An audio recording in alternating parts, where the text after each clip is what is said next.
Good morning, नमस्कार। आप सभी का ग्रेविटी पॉइंट ऑफिशियल चैनल में हार्दिक स्वागत एवं अभिनंदन है। मैं सुरेश धर दुबे आज आप लोगों के समक्ष इन्वायरमेंट इकोलॉजी के अंतर्गत प्रैक्टिस सीरीज का 17वां एपिसोड लेकर के उपस्थित हूं। इस प्लेटफॉर्म के माध्यम से अन्य कई प्रकार की सीरीज चलाई जा रही है, तो आप उन सभी सीरीज का अपनी आवश्यकता अनुसार भरपूर लाभ उठाएं और अपने एग्जाम को बेहतर करने का पूरा प्रयास करें। I hope you are well and fine. So let's start the class. यहाँ का जो क्लास है आज का, यह एनवायरमेंट इकोलॉजी का है। अगर आपने अभी तक चैनल को सब्सक्राइब नहीं किया तो चैनल को सब्सक्राइब करें, लाइक करें और प्रमोट करें, इससे प्रत्येक वीडियो का नोटिफिकेशन आप लोगों तक समय समय पर उपलब्ध हो सके। प्रत्येक वीडियो का पीडीएफ मटेरियल भी टेलीग्राम चैनल पर उपलब्ध है, आप उसे वहां से डाउनलोड करें। इसका लिंक नीचे कमेंट बॉक्स में दिया गया है। तो आइए हम लोग क्वेश्चन की तरफ चलते हैं।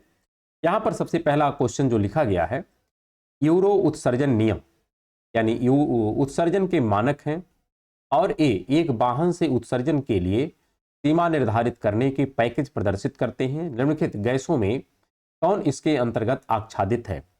फर्स्ट यहाँ पर दिया कार्बन मोनोऑक्साइड, सेकंड है हाइड्रोकार्बन और थर्ड यहाँ पर नाइट्रोजन ऑक्साइड और फोर्थ दिया है उपर्युक्त सभी। तो क्लियर रखिएगा, जो यूरो मानक है, यूरो मानक में सभी को इंक्लूड किया जाता है। यहाँ पर कार्बन मोनोऑक्साइड भी है, हाइड्रोकार्बन भी है और नाइट्रोजन की ऑक्साइड भी है, और इन सब का आकलन यूरो उत्सर्जन के तहत किया जाता है।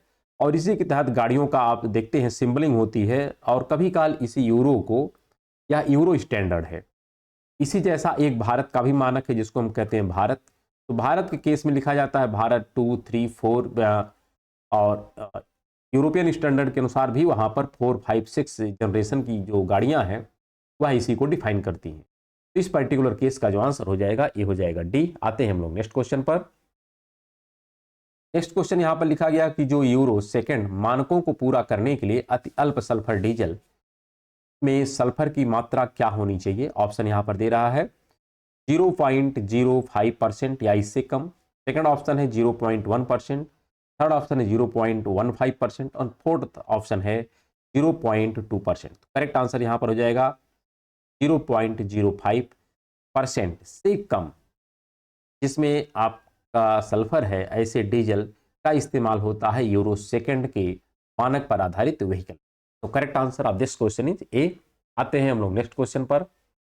नेक्स्ट क्वेश्चन यहां पर लिखा गया स्वचालित वाहन निर्वातक का सबसे अविषालु धातु प्रदूषक है। यहां पर लिख रहा है कॉपर है, लेड है, कैडमियम है और मरकरी है। तो करेक्ट आंसर इसे हो जाएगा लेड, क्योंकि लेड का प्रयोग हम लोग करते हैं डीजल में या पेट्रोल में, और बेसिकली इसका यूज इसलिए किया जाता है कि जिससे जो गाड़ियों में एंटी नॉकिंग होता है, जो ध्वनि होती है, उस ध्वनि को नियंत्रित करने के लिए इस एंटी नॉकिंग एजेंट का प्रयोग किया जाता है। एंटी नॉकिंग एजेंट के रूप में किसका प्रयोग किया जाता है? लेड का प्रयोग किया जाता है। इसलिए यहां पर आंसर जो हो जाएगा ये हो जाएगा लेड, पीबी। इसी का हम अगर केमिकल स्ट्रक्चर की बात करें, केमिकल फार्मूला, तो उसका नाम है पीबी। नेक्स्ट क्वेश्चन यहां पर लिखा गया है शरीर में श्वास अथवा खाने से पहुंचा शीशा स्वास्थ्य के लिए हानिकारक है। पेट्रोल में शीशे का योग प्रतिबंधित होने के बाद से अब शीशे की विषाक्तता उत्पन्न करने वाले स्रोत कौन कौन से हैं? यहाँ पर ऑप्शन है, अब यहाँ पर कूट है। सबसे पहला लिखा गया है प्रगलन इकाइयाँ, सेकंड लिखा गया है पेन या कलम और पेंसिल, और थर्ड ऑप्शन है यहाँ पर है पेंट, फोर्थ ऑप्शन है केश तेल एवं प्रसाधन सामग्रियाँ।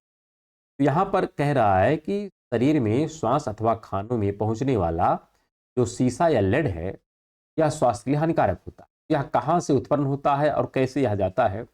यहाँ पर एक विषय वस्तु लिखा है कि पेट्रोल में शीशे का योग प्रतिबंधित होने के बाद से अब शीशे की विषाक्तता उत्पन्न करने वाले स्रोत कौन कौन से? क्योंकि अब करंट स्टेटस तो ये है, डीजल और पेट्रोल में अब एंटी नॉकिंग जो एजेंट लेड था, अब इसका प्रयोग नहीं किया जाता है। लेकिन इसके बावजूद अभी भी हमारे इन्वायरमेंट में लेड का परसेंटेज लगातार बढ़ रहा है, और इसका बेसिक रीजन क्या है? तो यहाँ पर दे रहा है कि प्रगलन इकाइयाँ हैं, पेन कलम और पेंसिल, पेंट, केश तेल और प्रसाधन सामग्रियाँ हैं। ऐसे केस में इसका जो करेक्ट हो जाएगा ये आप देखिएगा, यहाँ पर होगा आपका यानी 1 एंड 3। क्या हो जाएगा? 1 एंड 3। यहाँ पर पहला और तीसरा आपका सही है, प्रगलन इकाई से और पेंट से। पेन और कलम पेंसिल से नहीं होता है, केश तेल एवं प्रसाधन सामग्री से भी नहीं होता। तो करेक्ट आंसर इसका क्या हो जाएगा? बी। आते हैं हम लोग नेक्स्ट क्वेश्चन पर। नेक्स्ट क्वेश्चन यहां पर लिखा गया है निम्नलिखित में से कौन सा सही सुमेलित नहीं है? ऑप्शन यहाँ पर है प्रदूषक और एक तरफ इससे होने वाली बीमारी, जैसे है पारा। तो पारा से कौन सी बीमारी होती है? तो मीना माता होती है। क्या यह करेक्ट है कि इनकरेक्ट? यह करेक्ट है, इसमें कोई डाउट नहीं है। फिर लिख रहा है सेकंड, यहाँ पर कैडमियम से इटाई इटाई रोग होता है, ये भी करेक्ट है।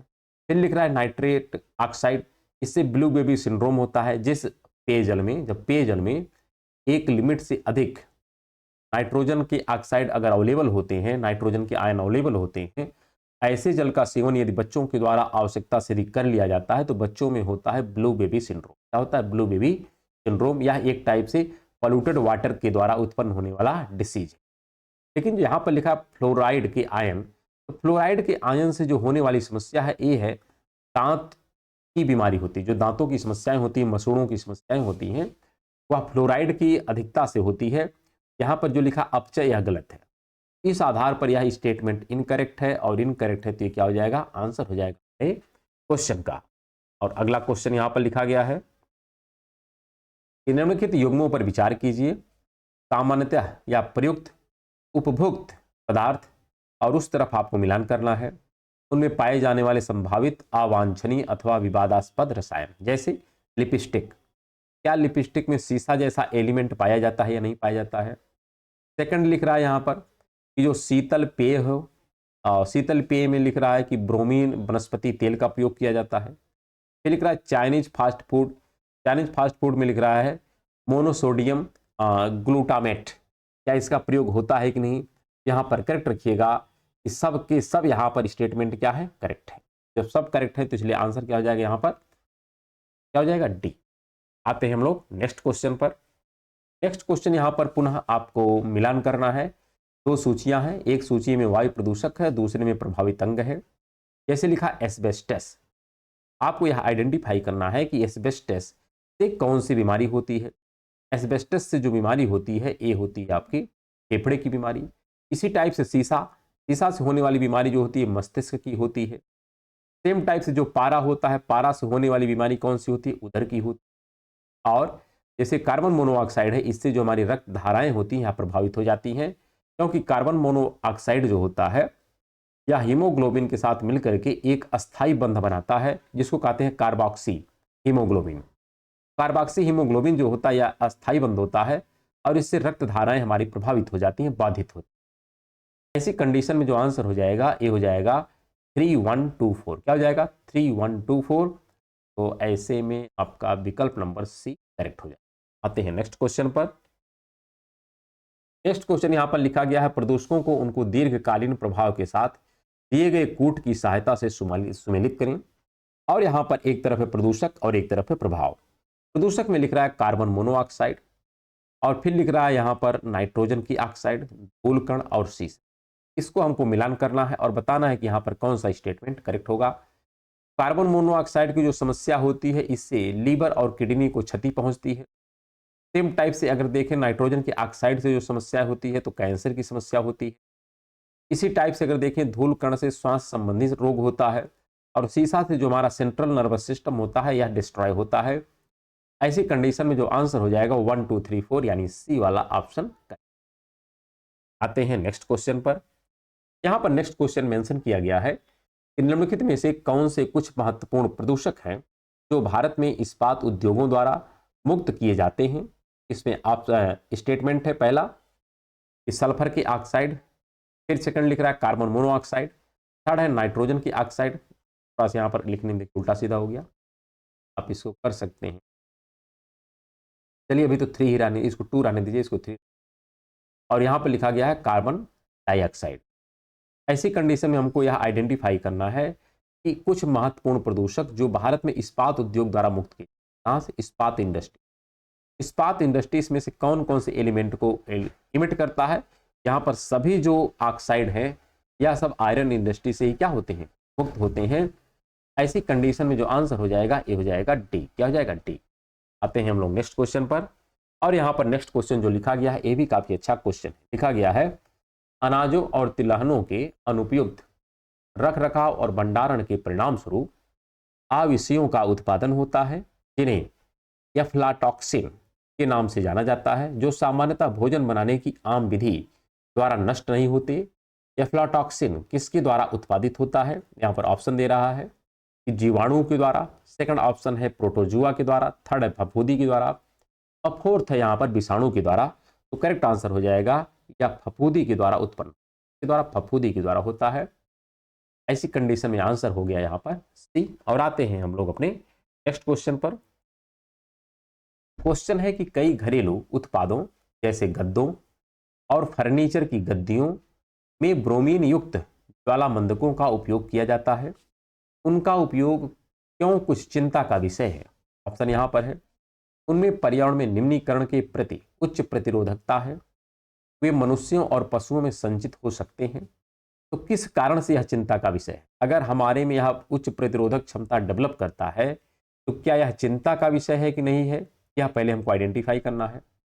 फिर कह रहा है कि वे मनुष्यों और पशुओं में संचित हो सकते हैं, तो यह आपका करेक्ट क्या है? करेक्ट। यहाँ पर फर्स्ट भी करेक्ट है और सेकंड भी करेक्ट है। ऐसी कंडीशन में जो आंसर हो जाएगा ये हो जाएगा, क्या हो जाएगा? सी। आते हैं अपने नेक्स्ट क्वेश्चन पर। और नेक्स्ट क्वेश्चन यहाँ पर है कि हवा में तैरते हुए श्वसनीय जो सूक्ष्म कणों का आकार होता है, यहाँ पर लिखा है 7 माइक्रोन से अधिक, फिर 6 माइक्रोन से अधिक, 5 माइक्रोन से अधिक और 5 माइक्रोन से कम। ऐसी कंडीशन में जो 5 माइक्रोन से कम के होते हैं यह हमारे एयर डिसीज के अंतर्गत आते हैं, इसलिए आंसर यहां पर हो जाएगा क्या? डी। और आते हैं अपने नेक्स्ट क्वेश्चन पर। नेक्स्ट क्वेश्चन यहां पर मेंशन किया गया है कि विभिन्न उत्पादों के विनिर्माण में उद्योग द्वारा प्रयुक्त होने वाले कुछ रासायनिक तत्वों के नैनो कणों के बारे में कुछ चिंता है, क्यों? यहां पर ऑप्शन दे रहा है, वे पर्यावरण में संचित हो सकते हैं तथा जल और मृदा को संदूषित कर सकते हैं। सेकंड दे रहा है यहाँ पर, वे खाद्य श्रृंखलाओं में प्रविष्ट हो सकते हैं। थर्ड दे रहा है कि वे मुक्त मूलकों के उत्पादन को विमोचित कर सकते हैं। ऐसी कंडीशन में आपको आइडेंटिफाई करना है यहाँ पर कौन सा यहाँ पर स्टेटमेंट करेक्ट है। तो यहाँ पर तीन के तीनों स्टेटमेंट करेक्ट हैं। किस सेंस में? तो रासायनिक तत्वों के नैनो कणों के बारे में। ऐसी कंडीशन में आपका पहला भी सही है, थर्ड भी सही है, पर डी 1, 2 एंड 3 आर करेक्ट। तो हम लोग आते हैं अपने नेक्स्ट क्वेश्चन पर। नेक्स्ट क्वेश्चन है कि वर्ष 2012 के जनवरी माह वह कौन सा मौसमी कारक था जो उत्तर भारत में असाधारण ठंड का कारण बना? ऑप्शन यहां पर है, जंगलों का कटान, वायुमंडलीय प्रदूषण, लानिना और यल निनो। तो क्लियर रखिएगा, यहाँ का जो आंसर हो जाएगा ये हो जाएगा लानिना, क्योंकि लानिना की कंडीशन में ही जो हमारा मानसून है या पॉजिटिवली इंपैक्ट होता है। कैसा होता है? पॉजिटिव तरीके से इंपैक्ट होता है। ऐसी कंडीशन में आंसर जो हो जाएगा ये हो जाएगा सी। चलिए आते हैं हम लोग अपने नेक्स्ट क्वेश्चन पर।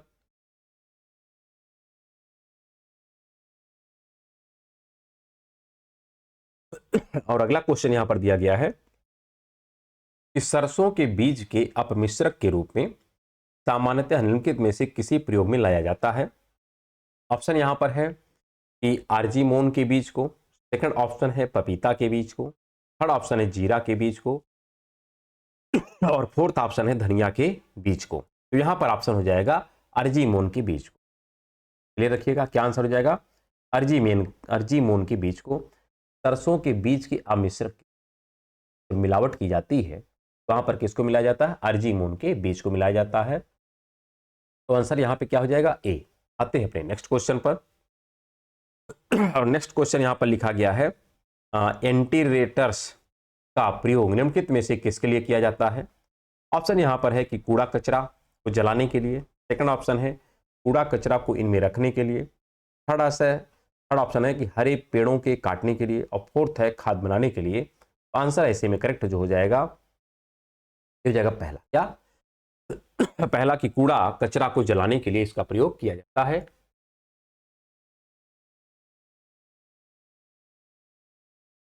और नेक्स्ट क्वेश्चन यहां पर मेंशन किया गया है कि निम्नलिखित में से किसके संदर्भ में ताप अपघटन और प्लाज्मा गैसीकरण शब्दों का उल्लेख किया जाता है?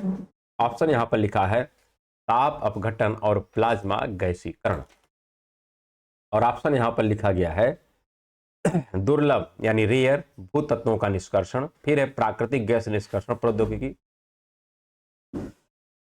थर्ड है हाइड्रोजन ईंधन आधारित ऑटोमोबाइल्स और है अपशिष्ट से ऊर्जा प्रौद्योगिकी। यहां पर करेक्ट जो आंसर हो जाएगा ये हो जाएगा डी।